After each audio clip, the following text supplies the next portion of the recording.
ભારતમાં રહી અને દેશ વિરોધી જાસૂસી પ્રવૃત્તિ કરનારા 2 શંકાસ્પદ શખ્સોની ગુજરાત એટીએસે ધરપકડ કરી છે. એક પુરુષ અને એક મહિલા બંને પાકિસ્તાની આઈએસઆઈના હની ટ્રેપમાં ફસાઈ અને ભારતની સંવેદનશીલ માહિતી દુશ્મન દેશ સુધી પહોંચાડતા હતા. તપાસમાં મળેલા ખુલાસાઓ ખરેખર ચોંકાવી દે તેવા છે. ગોવાના અજય કુમાર પૂર્વમાં દીમાપુરમાં આર્મીના સુબેદાર હતા અને સોશિયલ મીડિયા પર અંકિતા શર્મા નામે પાકિસ્તાની એજન્ટ તેમની નજીક આવી અને વાતચીત કરી તેમનો વિશ્વાસ જીત્યો અને ત્યારબાદ તેઓએ તેમના ફોનમાં સીધું જ ટ્રોજન માલવેર ઇન્સ્ટોલ કરાવ્યું, જેના કારણે આર્મીના યુનિટ, પોસ્ટિંગ અને મૂવમેન્ટ જેવી ગુપ્ત માહિતી સીધી પાકિસ્તાન પહોંચતી રહી.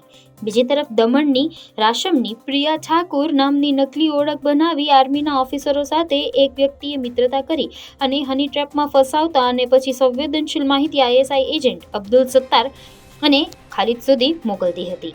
ત્યારબાદ તેમણે અલગ અલગ મોબાઈલ નંબર, નકલી સિમ કાર્ડ અને ડિજિટલ બેંક એકાઉન્ટ પણ ખોલાવ્યું.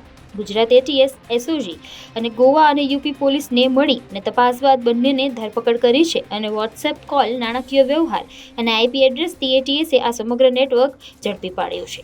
હાલમાં બંને આરોપીઓ પાસેથી પાકિસ્તાન સુધી માહિતી કેવી રીતે વહેતી હતી તેની ઊંડાણથી પૂછપરછ કરવામાં આવી રહી છે. ત્યારે દેશની સુરક્ષા પર આવો સીધો હુમલો માફ નહીં કરવામાં આવે અને એટીએસની ચતુરાઈના કારણે આ હુમલો સમયસર નિષ્ફળ રહ્યો.